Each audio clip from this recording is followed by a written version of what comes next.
In today's session, we discuss about the Oscar as well as Bale's observation techniques and how best they can be used and what kind of nature they have with the kind of uses we can make in the observation setup or in terms of the teacher training period.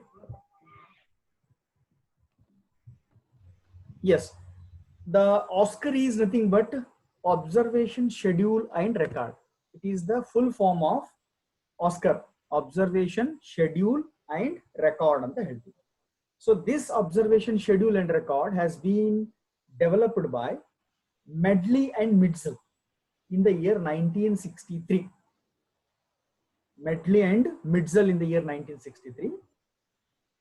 Here the speciality of the schedule is you can use both sign as well as categories, which means in the FIACs we didn't have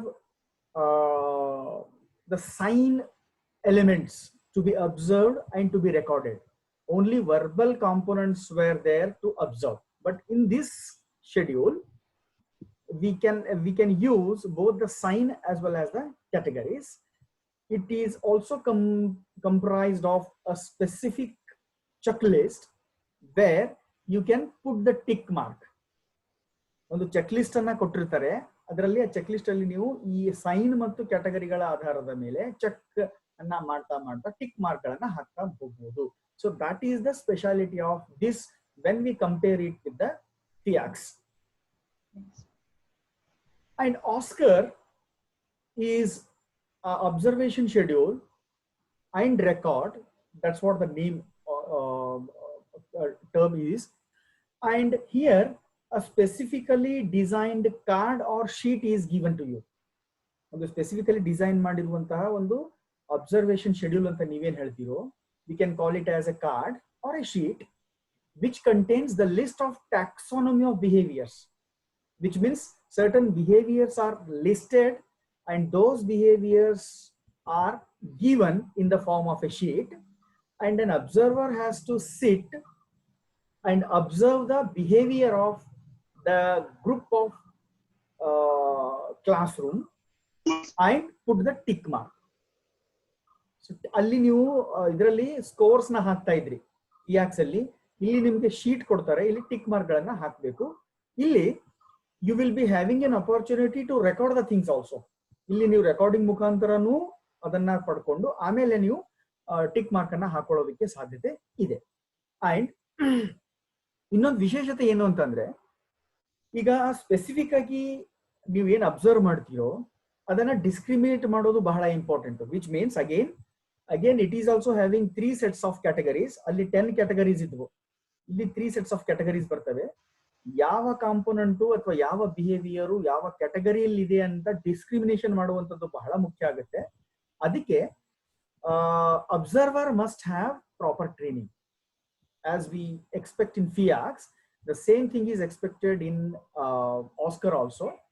Unless an observer is well versed with the components as well as be firm in observing that element or the behavior in the classroom and putting the right tick mark for a particular category is important. So idu beke bekagutte. Then the personal prejudices should not be included in the observation here, as we have already discussed in FIACs also. ಅವ್ರು ಚೆನ್ನಾಗಿದ್ದಾರೆ, ಚೆನ್ನಾಗಿ ಪಾಠ ಮಾಡ್ತಾರೆ ಅಂತ ಅನ್ಕೊಂಡು ಹೋಗಿ ಮಾಡೋದಲ್ಲ ಇಲ್ಲಿ ಆಕ್ಚುಲಿ, ಅಥವಾ ಇವ್ರು ಪಾಠನೇ ಮಾಡಲ್ಲ, ಇವ್ರಿಗೆ ಬರಲ್ಲ ಅಂತ ಅನ್ಕೊಂಡು ಹೋಗಿ ಕೂತ್ಕೊಳ್ಳೋದಲ್ಲ. What observations a teacher exhibits in the classroom, the same thing have to be put the tick mark in the card which is provided to the observer or the sheet provided to the observer. And the scoring is a separate step from the observing. This is also very important. Observing is one aspect, and after that you put the scores for that. So ಎರಡು ಒಂದೇ ಇಲ್ಲ, FIACs ಅಲ್ಲಿ ಹೇಗಿತ್ತು ಅದೇ ರೀತಿಯಾಗಿ ಇಲ್ಲೂ ಕೂಡ ಎರಡು ಸಪರೇಟ್ ಆಗಿ ಇದೆ. Then these are the 3 important categories we have in Oscar. The first category is related to teacher categories, second is related to pupil categories, Third is related to non-verbal categories.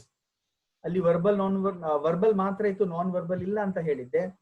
Here we find both verbal and non-verbal categories. To begin with the teacher categories, it comprises teacher lectures. So teacher lecturing ಕೊಡೋದೆಲ್ಲ teacher category ಅಲ್ಲಿ ಬರುತ್ತೆ. Teacher reads, so reading is also there, which was not there in the FIACs, isn't it? Loud reading ಅನ್ನೋದಕ್ಕೆ ಏನು ಹಾಕಬೇಕು ಅನ್ನೋದು ಗೊತ್ತಿಲ್ಲ. So but ಇಲ್ಲಿ the teacher reads and teacher tells a story also. Some kind of illustrations ಏನಾದರೂ ಕೊಟ್ರೆ, stories ಗಳು ಬಳಸ್ಕೊಂಡ್ರೆ ಅದನ್ನು ಕೂಡ ನೋಟ್ ಮಾಡೋದಕ್ಕೆ ಇಲ್ಲಿ ಅವಕಾಶ ಇದೆ. Then teacher talks to a class. The whole class ಗೆ ಟೀಚರ್ ಏನಾದರೂ ನರೇಟ್ ಮಾಡಿದ್ರೆ, ಅಡ್ವೈಸ್ ಮಾಡಿದ್ರೆ ಅಥವಾ ಇನ್ಸ್ಟ್ರಕ್ಟ್ ಮಾಡಿದ್ರೆ, that category is also comes under teacher categories. And the fourth one is teacher illustrates.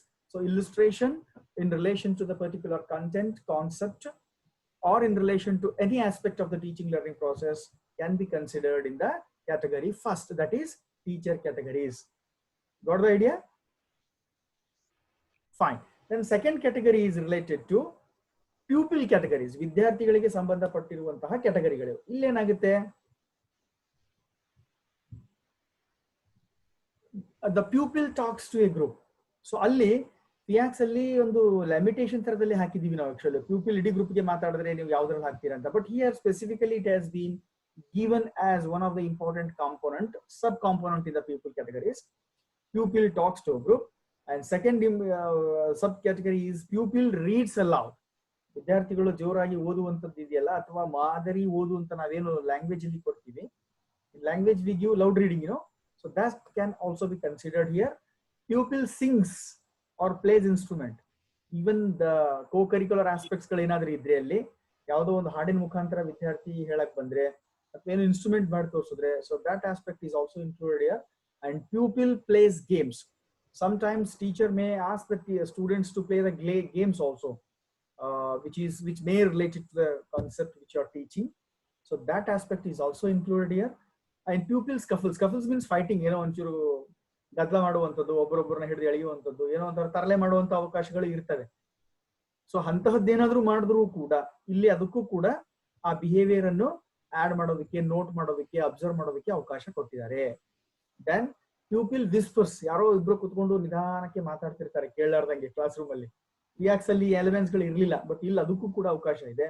And pupil laughs, ವಿದ್ಯಾರ್ಥಿ teacher ಏನೋ ಒಂದು joke ಮಾಡಿದಾಗ ವಿದ್ಯಾರ್ಥಿಗಳು ಜೋರಾಗಿ ನಗ್ತಾರೆ. ಜೋರಾಗಿ ನಕ್ಕಿದ್ದನ್ನ ನಾವು ಆಕ್ಚುಲಿ ಅಲ್ಲಿ ಸೈಲೆನ್ಸ್ ಅಂತ ಹಾಕ್ತಿದ್ವಿ ಅಥವಾ ಕನ್ಫ್ಯೂಷನ್ ಅಂತ ಹಾಕ್ತಿದ್ವಿ, ಕರೆಕ್ಟಾ? ಬಟ್ ಇಲ್ಲಿ ಪ್ಯೂಪಿಲ್ ಲಾಕ್ಸ್ ಗೆ ಅದು ಪ್ಯೂಪಿಲ್ ಕ್ಯಾಟಗರಿಯಲ್ಲೇ ಬರುತ್ತೆ. Then pupil talks to visitor, ಯಾರೋ ವಿಸಿಟರ್ ಸದ್ಯಕ್ಕೆ ಹೋಗ್ತಾ ಇದ್ರೆ ಸಡನ್ ಆಗಿ ಏನಾದ್ರು ಕಿಟಕಿಯಿಂದ ಮಾತಾಡುವಂಥದ್ದು ಅಥವಾ ಯಾರೋ ಬಂದಾಗ ಏನಾದ್ರು ಹೇಳುವಂಥದ್ದು, ಆ ತರದ ಬಿಹೇವಿಯರ್ ಇದ್ರೂ ಕೂಡ ಅದನ್ನು ನೋಟ್ ಮಾಡೋದಕ್ಕೆ ಇಲ್ಲಿ ಅವಕಾಶವನ್ನ ಕೊಟ್ಟಿದ್ದಾರೆ. So what we can understand the Oscar observation schedule, if we compare with the FIACs, means in FIACs there were more components related to teachers, but here of course teacher weightage is given, but with that more sub elements for the pupil categories are provided here.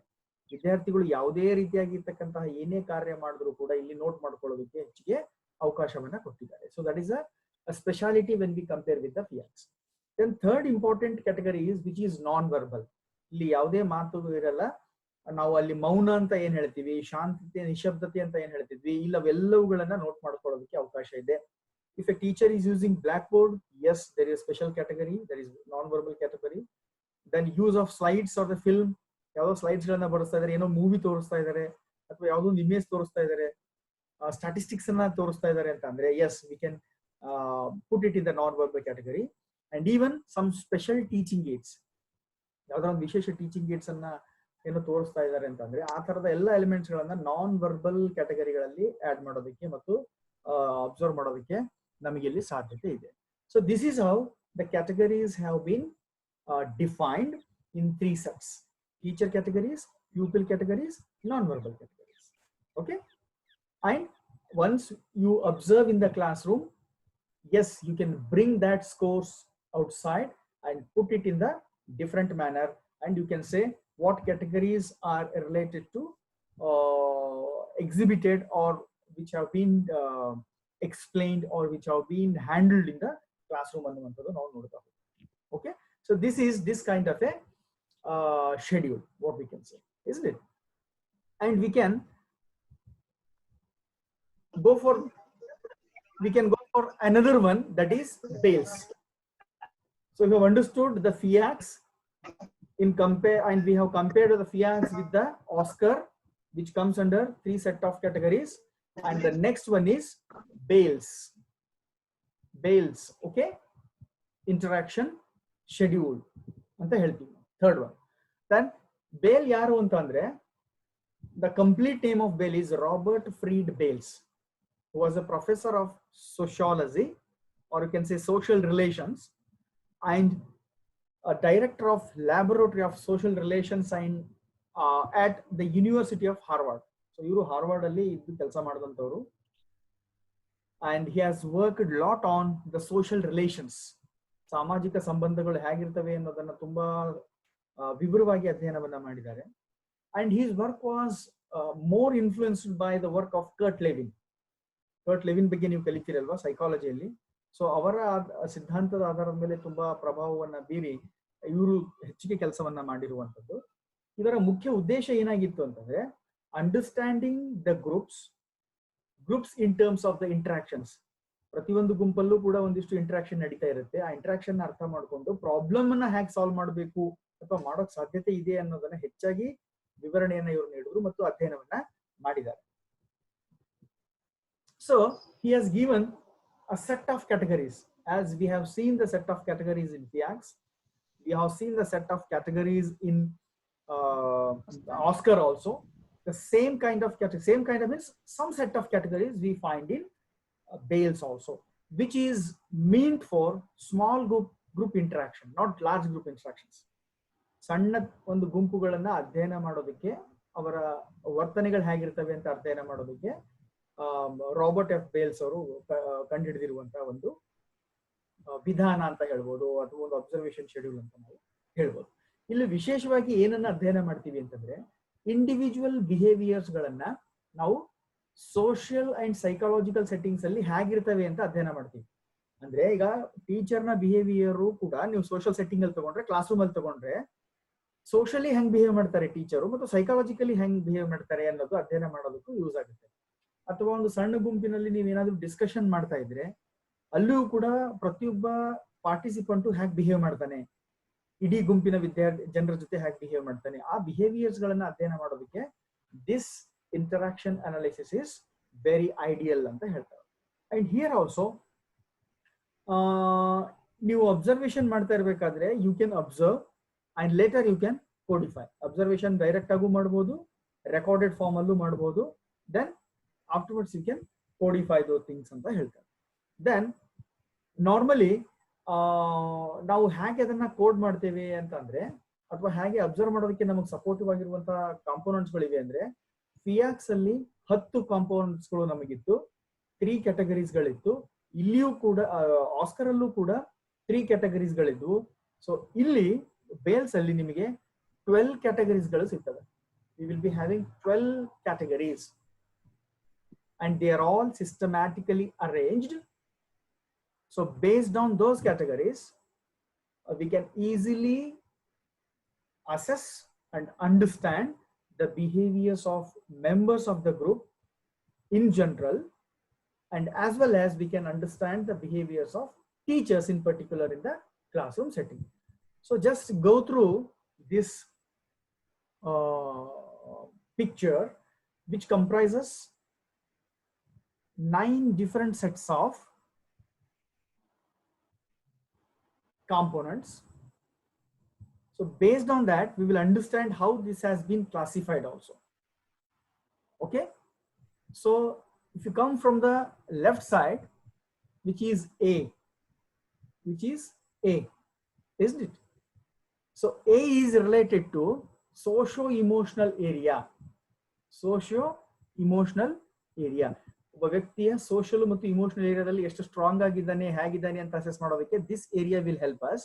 So that is related to a. So it comprises 3 important categories. ಅದರಲ್ಲಿ 3 important ಕ್ಯಾಟಗರಿಗಳು beginning ಬರ್ತವೆ.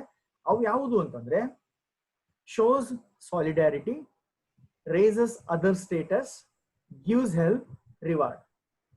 ಅಂದ್ರೆ ಐಕ್ಯತೆಯನ್ನ ತೋರಿಸುವಂಥದ್ದು,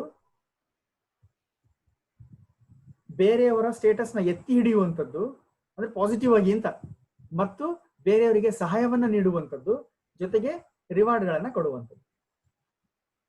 that is first category. Second one is shows tension release. ನೋಡಿ, ಎಲ್ಲ positive ಇದೆ ಇಲ್ಲಿ. Tension release ಮಾಡೋದಕ್ಕೆ ನೀವು ಜೋಕ್ ಗಳನ್ನ ಕೊಡುವಂಥದ್ದು, ನಗಿಸುವಂಥದ್ದು ಅಥವಾ ಸ್ಯಾಟಿಸ್ಫ್ಯಾಕ್ಷನ್ ತೋರಿಸುವಂಥದ್ದು. ಅಂಡ್ ಥರ್ಡ್, ಅಗ್ರೀಸ್, ಒಪ್ಕೊಳ್ಳುವಂಥದ್ದು. ಶೋಸ್ ಪ್ಯಾಸಿವ್ ಅಕ್ಸೆಪ್ಟೆನ್ಸ್, ಅಕ್ಸೆಪ್ಟೆನ್ಸ್ ಮಾಡ್ತಾರೆ ಬಟ್ ಪ್ಯಾಸಿವ್ ಆಗಿರುತ್ತೆ. ಜೊತೆಗೆ understands, concurs and complies. So ಈ ಮೇಲಿನ ಎಲ್ಲ ಮೂರು ಏರಿಯಾಗಳು ಅಥವಾ ಕಾಂಪೋನೆಂಟ್ಸ್ ಗಳು ನೋಡಿದ್ರೆ those are related to the positive social emotional areas. ಯಾರು ಸೋಷಿಯಲಿ ಇಮೋಷನಲಿ ಸ್ಟ್ರಾಂಗ್ ಆಗಿರ್ತಾರೆ, ಪಾಸಿಟಿವ್ ಆಗಿರ್ತಾರೆ, ಈ ಬಿಹೇವಿಯರ್ಸ್ ಗಳನ್ನ ತೋರಿಸ್ತಾರೆ. ಸೊ ಟೀಚರು ಈ ಬಿಹೇವಿಯರ್ಸ್ ಗಳನ್ನ ತೋರಿಸುವಂತ ಅವಶ್ಯಕತೆ ಇದೆ ಅಂತ ನಮ್ಗೆ ಅನ್ಸುತ್ತೆ. Getting it? The above 3 categories and the rest 9 categories. ಆ 9+3 ತಗೊಂಡಾಗ ನಿಮಗೆ 12 ಕ್ಯಾಟಗರೀಸ್ ಗಳು ಆಗ್ತವೆ. ಕರೆಕ್ಟಾ? ಸೊ ಮಧ್ಯದ ಬಿ ಅಂಡ್ ಸಿ ಇದೆಯಲ್ಲ, ಅದು ನ್ಯೂಟ್ರಲ್ ಕ್ಯಾಟಗರೀಸ್ ಅಂತ ಹೇಳ್ತಾರೆ. ಟಾಸ್ಕ್ ಏರಿಯಾ, ಕೆಲಸ ಮಾಡುವಂತದ್ದಲ್ಲಿ, ಅಲ್ಲಿ ಕೆಲಸವನ್ನ ಮಾಡುವಂಥದ್ದು ಏನು? Give suggestions, direction, employing autonomy for others. ಅಂದ್ರೆ ಬೇರೆಗೆ ಆಟೋನಮಿ ಕೊಡುವಂಥದ್ದು. ಹೇಳ್ರಪ್ಪ, ನೀವೇನ್ ಹೇಳ್ತೀರಿ ಕ್ಲಾಸ್ ರೂಮ್ ಅಲ್ಲಿ? ಎಸ್, ನಾನು ಸ್ವೀಕರಿಸ್ತೇನೆ, ನಿಮ್ಮ ವ್ಯೂಸ್ ಹೇಳಿ ಅಂತ ಕೇಳ್ತೀವಲ್ಲ. ಸಲಹೆ ನೀಡುವಂಥದ್ದಾಗಿರ್ಬೋದು, ನಿರ್ದೇಶನ ನೀಡುವಂಥದ್ದಾಗಿರ್ಬೋದು, ಮತ್ತು ಫ್ರೀಡಮ್ ಅನ್ನ ಕೊಡುವಂಥದ್ದಾಗಿರ್ಬೋದು. Second one, gives opinion. Opinion ಕೊಡ್ತಾರೆ. ನೋಡ್ರಿ, ಇವೆಲ್ಲ ಕೊಡೋದಿದೆ. ಸಜೆಷನ್ಸ್ ಕೊಡ್ತಾರೆ, ಒಪಿನಿಯನ್ ಕೊಡ್ತಾರೆ, ಓರಿಯಂಟೇಶನ್ ಕೊಡ್ತಾರೆ. ಹೌದಾ? ಇವ್ಯಾಲ್ಯೂಯೇಷನ್ ಮಾಡುವಂಥದ್ದು, ಮೌಲ್ಯಮಾಪನ ಮಾಡುವಂಥದ್ದು, ಆಮೇಲೆ ವಿಶ್ಲೇಷಣೆಯನ್ನು ಮಾಡುವಂಥದ್ದು, expressing the feelings also with others, and repeating the things. ಯಾವ್ದಾದ್ರು ಸರಿ ಉತ್ತರಗಳಿದ್ರೆ ಅದನ್ನ ರಿಪೀಟ್ ಮಾಡುವಂಥದ್ದು, ಅಥವಾ ಡೌಟ್ಗಳೇನಾದ್ರೂ ಇದ್ರೆ ಕ್ಲಾರಿಫೈ ಮಾಡುವಂಥದ್ದು, ಮತ್ತು ಕನ್ಫರ್ಮ್ ಆಗಿ ಹೇಳುವಂಥದ್ದು. ಸೊ ಈ ಎಲಿಮೆಂಟ್ಗಳೇನಿದೆ ಬಿ, ಇವೆಲ್ಲವೂ ಕೂಡ ಟಾಸ್ಕ್ ಅನ್ನ ಮಾಡುವಂಥದ್ದು, ಬಟ್ ಪಾಸಿಟಿವ್ ಆಗಿ ಕೇಳ್ತಾರೆ. ಇದು ನೀಡುವಂಥದ್ದು, ತಗೊಳ್ಳೋದಲ್ಲ. The B1 to 3 are related to giving. Okay, teacher gives in the classrooms, but the next 3 are related to asking. ವಿದ್ಯಾರ್ಥಿಗಳಿಗೆ ಹೇಳ್ತಾರೆ, ನೀವೇ ಅಥವಾ ಈ ಗುಂಪಲ್ಲಿ ಹೇಳ್ಬೋದು, ನೀವೇ ಹೇಳಿದನ್ನ. Yes, ask for orientation, information, repetition, confirmation, clarification. ನೀವೇ ಕ್ಲಾರಿಫೈ ಮಾಡಿ ಇದನ್ನ, ನೀವೇ ಕನ್ಫರ್ಮ್ ಮಾಡಿ ಹೇಗೆ, ಇದನ್ನ ರಿಪೀಟ್ ಮಾಡಿ ಹೇಳಿದ್ದನ್ನ ಕೊಡಿ, ಇನ್ಫಾರ್ಮೇಶನ್ ಹೇಗೆ. Yes, the next one, ask for opinion, evaluation, analysis, expression of feelings. Ask for suggestions, direction, possible way of actions. So one thing we have to understand is these 3 components which are related to B section are exactly opposite of C. Correct? ಇಲ್ಲಿ ಕೊಡ್ತಾರೆ, ಇಲ್ಲಿ ತಗೋತಾರೆ. ಅರ್ಥ ಆಗ್ತಿದೆ ನಿಮಗೆ? Yes sir. Getting my point? Yes. Yes. So first 3 are related to giving. The next 3 are related to taking. So ಅದಕ್ಕೆ ನೀಡೋದಾದ್ರೆ B ಗೆ ಸಂಬಂಧಪಡುತ್ತೆ, ತಗೊಳ್ಳೋದಾದ್ರೆ ಅದು ಸಿ ಗೆ ಸಂಬಂಧಪಡುತ್ತೆ. ಅದಕ್ಕೆ ಅದಕ್ಕೆ ನ್ಯೂಟ್ರಲ್ ಅಂತಾರೆ ಟಾಸ್ಕ್ ಏರಿಯಾ. ಇದು ನ್ಯೂಟ್ರಲಿಟಿ. ಇದು ಟೀಚರ್ ಕೊಡ್ತಾರೋ ರಿಸೀವ್ ಮಾಡ್ಕೊಳ್ತಾರೋ ಅನ್ನೋದ್ರ ಮೇಲೆ ಅದು ನ್ಯೂಟ್ರಲಿಟಿ ಹೋಗುತ್ತೆ. Then the last section which we call as a D section, which is negative. Socio emotional area positive ಇತ್ತು ಮೇಲೆ, ಹೌದಾ? ಇಲ್ಲಿ ಅದರ ರಿವರ್ಸ್, ಇದು negative. So A is exactly reverse of D, B is exactly reverse of C. ಇದು reverse ಅಂತ ಹೇಳಕ್ಕಾಗಲ್ಲ, but giving and taking, that's what the interaction is all about. Okay, so the next 3, that is the D components are disagrees. So here agrees, here disagrees. Shows passive acceptance, shows passive rejection ಮಾಡ್ತಾರೆ, ignore ಮಾಡ್ತಾರೆ. So understands, conquers, complies, here formality, withholds help.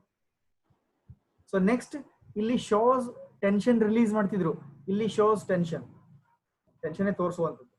Ask for help, withdraws out of field, ಅವರೇ ಹೊರಗೆ ಹೋಗ್ತಾರೆ ಗುಂಪಿಂದ, ನಂಗೆ ಬೇಡಪ್ಪ ಅನ್ನೋ ಥರದಲ್ಲಿ. Then shows antagonism. Antagonism means ಏನಂತೆ? solidarity, ವಿರುದ್ಧವಾಗಿ. Deflates others status, defends or asserts self. ಅವರೇ ಸರಿ ಅಂತ ಹೇಳುವಂಥದ್ದು, ಬೇರೆಯವರ ಸ್ಟೇಟಸ್ ಅನ್ನ ಕಡಿಮೆ ಮಾಡುವಂಥದ್ದು, ಅವ್ರು ಹೇಳಿದ್ದೆಲ್ಲ ತಪ್ಪು ಅನ್ನೋ ಥರದಲ್ಲೂ ಹೇಳ್ಬೋದು. ಓಕೆ, ಸೊ ಇದು ಐಕ್ಯತೆಯಿಂದ ವಿರುದ್ಧವಾಗಿರುವಂಥದ್ದು. ಸೊ ಆ ಥರದಲ್ಲಿ ಒಟ್ಟಾಗಿ 12 ಕ್ಯಾಟಗರೀಸ್ಗಳಲ್ಲಿ exactly first 6 categories are reverse of the next 6 categories. So ಅದಕ್ಕೆ ಸೋಶೋ ಇಮೋಷನಲ್ ಏರಿಯಾದ ಮೊದಲು 3 ಪಾಸಿಟಿವ್ ಬಂದ್ರೆ ಲಾಸ್ಟ್ 3 ನೆಗೆಟಿವ್ ಬರ್ತವೆ. And the middle 6 categories are related to task area ಅಂತ ಹೇಳ್ತೀವಿ. Getting the point? And here ABCD ಅಂತ ಹೇಳ್ತೀವಲ್ಲ, positive reactions, B is attempted answers, C's are questions, and D's are negative reactions. ಅದನ್ನು club ಮಾಡಬಹುದು ಹಾಗೆ. Getting it? And ABCDEF ಅಂತ ತಗೊಂಡ್ರೆ ನಾವು EF ನಮ್ಗೆ ಎಲ್ಲಿ ಸಿಗುತ್ತೆ ಅಂದ್ರೆ here we find C. Getting it? ABCDEF. So A ಅಂದ್ರೆ the third and fourth. A is related to problems of communication, which are related to communication. B is the 2 and 5. 2 and 5. Yes, it is related to problems of evaluation. Then C is problem of controlling. This is C. 1 and 6. Yes, giving and asking suggestion, giving and asking directions, isn't it? And D is problem of decision. D is related to decision. E is related to tension reduction. F is related to reintegration. So ಈ ತರದಲ್ಲೂ ಕೂಡ ನಾವು ಈ categories ಗಳನ್ನ divide ಮಾಡೋದಕ್ಕೆ ಸಾಧ್ಯತೆ ಇದೆ. Getting it? Getting the idea? Okay. Yes, sir. Yes, sir. Yes, here also you find the same thing. Here also you find the same thing. So ಹಾಗಿದ್ರೆ ಈ ಮೆಥಡ್ ಏನಕ್ಕೆಲ್ಲ ಯೂಸ್ ಆಗುತ್ತೆ ಅಥವಾ ಹೇಗೆ ಇದನ್ನ ಬಳಸ್ಕೋಬೇಕು ಅಂತ ಹೋದ್ರೆ, here the type of content in the interaction is being used can be analysed here. Content ಅನ್ನ ಹೇಗೆ ಬಳಸಿದ್ದಾರೆ ಅನ್ನೋದು ವಿಶ್ಲೇಷಣೆ ಮಾಡೋದಕ್ಕೆ ಇಲ್ಲಿ ಬೇಸಿಕ್ ಸೆನ್ಸ್ ಅಲ್ಲಿ ಬಳಸ್ಕೋಬಹುದು ನಾವು. ಜೊತೆಗೆ ಆ ಗ್ರೂಪ್ ಪ್ರಾಸೆಸ್ ಅಲ್ಲಿ ಕಂಟೆಂಟ್ ಡಿಸ್ಕ್ರಿಪ್ಷನ್ ಹೇಗಿತ್ತು, what type of content was described in the group, what of the content described in the group ಅನ್ನೋದು ಕೂಡ ನಮಗೆ ಇಲ್ಲಿ ಗೊತ್ತಾಗ್ತಿದೆ. ಜೊತೆಗೆ ಬೇರೆ ಬೇರೆ ಫ್ಯಾಕ್ಟರ್ಸ್ ಗಳಿದೆಯಲ್ಲ, what other factors which were influencing in the group interaction was also or is also to be assessed and used in the interaction.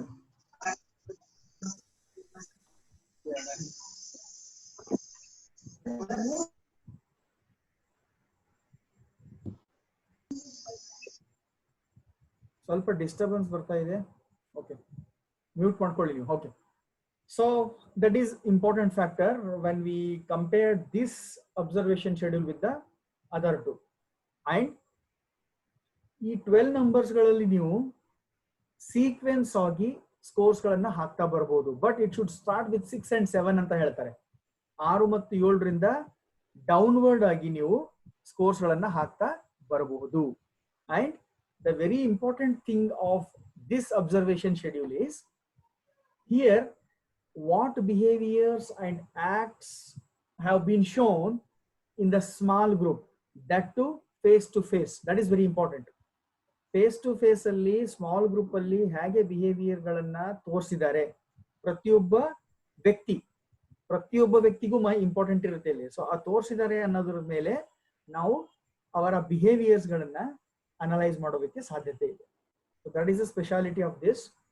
And the 12 observation categories, as I told in the beginning, are numbered from top to bottom. Top to bottom number ಮಾಡ್ತೀವಿ, and they must be arranged in a series of complemented pairs. ಆ pairs ಅಲ್ಲಿ ಹೇಗಿತ್ತಲ್ಲ, 1 is related to 12, 2 is related to 11. ಆ ತರದಲ್ಲಿ the center pair ಇದೆಯಲ್ಲ 6 and 7 ಅಲ್ಲಿಂದ outward ಬರಬೇಕು ಅಂತ ಹೇಳ್ತಾರೆ. ಸ್ಕೋರಿಂಗ್ ಹೆಂಗ್ ಆಗ್ತಾ ಬರಬೇಕು ಅಂದ್ರೆ 6 and 7 ಬೇಸಿಕ್ ಆಗಿ ಇಟ್ಕೊಂಡು then 5 and 8, 4 and 9 ಆ ತರದಲ್ಲಿ ಔಟ್ವರ್ಡ್ ಅಲ್ಲಿ ಸ್ಕೋರ್ಸ್ ಗಳನ್ನ ಹಾಕ್ತಾ ಬರಬೇಕು. So here also we will be having the number categories only in terms of the phrases. ಯಾವ ಫ್ರೇಸ್ ನಾವು ಕೊಟ್ಟಿದೀವೋ, ಅಕ್ಸೆಪ್ಟ್ಸ್ ಫೀಲಿಂಗ್ಸ್, ರಿಜೆಕ್ಟ್ಸ್ ಫೀಲಿಂಗ್ಸ್, ಆ ತರದಲ್ಲಿ ಇದೆಯಲ್ಲ, ಆ ಫ್ರೇಸಸ್ ಗಳ ಆಧಾರವಾಗಿ ಇಟ್ಕೊಂಡು ಸ್ಕೋರ್ಸ್ ಗಳನ್ನ ಹಾಕ್ತಾ ಬರ್ತೀವಿ. ಯಾರೊಬ್ರು ಫೀಲಿಂಗ್ಸ್ ಅನ್ನ ಅಕ್ಸೆಪ್ಟ್ ಮಾಡ್ಕೊಂಡ್ರೆ it is related to first category, if it is rejected it is 12th category. So ಆ ತರದಲ್ಲಿ ಕ್ಯಾಟಗರೀಸ್ ಗಳನ್ನ ಹಾಕ್ತಾ ಬರ್ತೀವಿ. ಸೊ ಆಸ್ ಯೂಶುವಲ್ ಫಾರ್ಮ್ಸ್ ಅಲ್ಲಿ ನಾವು ಹೇಗೆ ಹಿಂದಿನ ಶೆಡ್ಯೂಲ್ಸ್ ಗಳಲ್ಲಿ ನೋಡಿದೀವೋ ಅದೇ ತರ ಶೆಡ್ಯೂಲ್ಸ್ ಗಳಲ್ಲಿ ಇಲ್ಲೂ ಕೂಡ ನೋಡೋದಕ್ಕೆ ಅಥವಾ ಸ್ಕೋರಿಂಗ್ ಅನ್ನ ಹಾಕೋದಕ್ಕೆ ಸಾಧ್ಯತೆ ಇದೆ. ಜೊತೆಗೆ here as I mention that every speaker is important, every single speaker is important, because whatever an individual speaker talks, those behaviors will be observed carefully and coded. ಪ್ರತಿಯೊಬ್ಬರ ವರ್ತನೆಗಳನ್ನು ಕೂಡ ಇಲ್ಲಿ ಅರ್ಥ ಮಾಡ್ಕೊಳ್ಳೋದಕ್ಕೆ ಮತ್ತು ಕೋಡಿಫೈ ಮಾಡೋದಕ್ಕೆ ಸಾಧ್ಯತೆ ಇದೆ. ಜೊತೆಗೆ ರಿಯಾಕ್ಷನ್ಸ್ ಯಾವ ರೀತಿ ಕೊಡ್ತಾರೆ ಪ್ರತಿಯೊಬ್ಬರು, ಬೇರೆಯೊಬ್ಬರ ಪ್ರಶ್ನೆಗಳಿಗಾಗಿರ್ಲಿ, ಬೇರೆಯವರ ಉತ್ತರಗಳಿಗಾಗಿರ್ಲಿ, ಬೇರೆಯವರಿಗೆ ಸಪೋರ್ಟ್ ಮಾಡೋದಕ್ಕಾಗಿರ್ಲಿ ಅನ್ನೋದು ಮುಖ್ಯ ಆಗುತ್ತೆ. ಓಕೆ, ಸೊ ಅದನ್ನು ಕೂಡ ಬಹಳ ಪರ್ಟಿಕ್ಯುಲರ್ ಆಗಿ ನಾವು ಇದನ್ನ ಅಸೆಸ್ ಮಾಡಬೇಕಾಗುತ್ತೆ.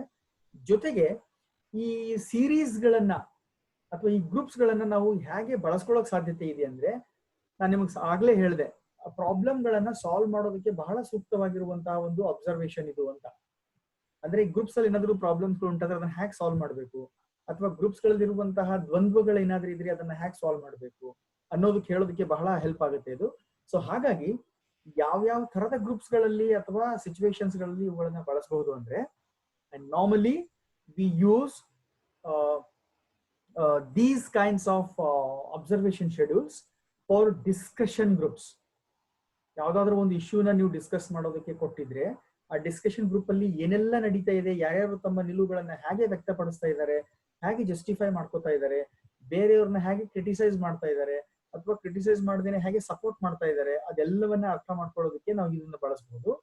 ಜೊತೆಗೆ planning groups also. So groups ಗಳನ್ನ ಏನಾದ್ರು ನಾವು ಪ್ಲಾನ್ ಮಾಡ್ತಾ ಇದ್ರೆ ಅಥವಾ ವಿಶೇಷವಾಗಿ ಪ್ಲಾನಿಂಗ್ ಗ್ರೂಪ್ಸ್ ಗಳಲ್ಲಿ ಏನಾದ್ರು ಆಕ್ಟಿವಿಟಿ ಕೊಟ್ಟರೆ ಅದನ್ನ ಮಾಡಬಹುದು. ದೆನ್ ಪಾಲಿಸಿ ಫಾರ್ಮ್ ಮಾಡೋದಕ್ಕೆ ಎಕ್ಸಿಕ್ಯೂಟಿವ್ ಕಮಿಟೀಸ್ ಮಾಡ್ತಾರೆ, ಆ ಕಮಿಟಿಗಳಲ್ಲಿ ಹೇಗೆ ಚರ್ಚೆ ಆಗುತ್ತೆ ಅನ್ನೋದಕ್ಕೆ ಅಸೆಸ್ ಮಾಡೋದಕ್ಕೆ ನಾವು ಇದನ್ನ ಬಳಸಬಹುದು. ಬೋರ್ಡ್ಸ್ ಮತ್ತು ಪ್ಯಾನಲ್ಸ್ ಗಳು ಕಾಮನ್ ಆಗಿರ್ತಾವಲ್ಲ ಅದಕ್ಕೆ ಬಳಸಬಹುದು. ಜೊತೆಗೆ ಡಯಾಗ್ನೋಸ್ಟಿಕ್ ಕೌನ್ಸಿಲ್ಸ್ ಗಳು ಇರ್ತವೆ ಕ್ಲಿನಿಕಲ್ ವರ್ಕ್ ಅಲ್ಲಿ ಡಯಾಗ್ನೋಸ್ಟಿಕ್ ಕೌನ್ಸಿಲ್ಸ್ ಅಂತ ಇರ್ತವೆ, ಅವ್ರು ಡಯಾಗ್ನೋಸ್ ಮಾಡ್ತಾರೆ ಪ್ರಾಬ್ಲಮೆಟಿಕ್ ಯಾರು ಇರ್ತಾರೆ ಅವ್ರಿಗೆ. ಸೊ ಅಂತದ್ರಲ್ಲೂ ಇದನ್ನ ಬಳಸ್ತೀವಿ.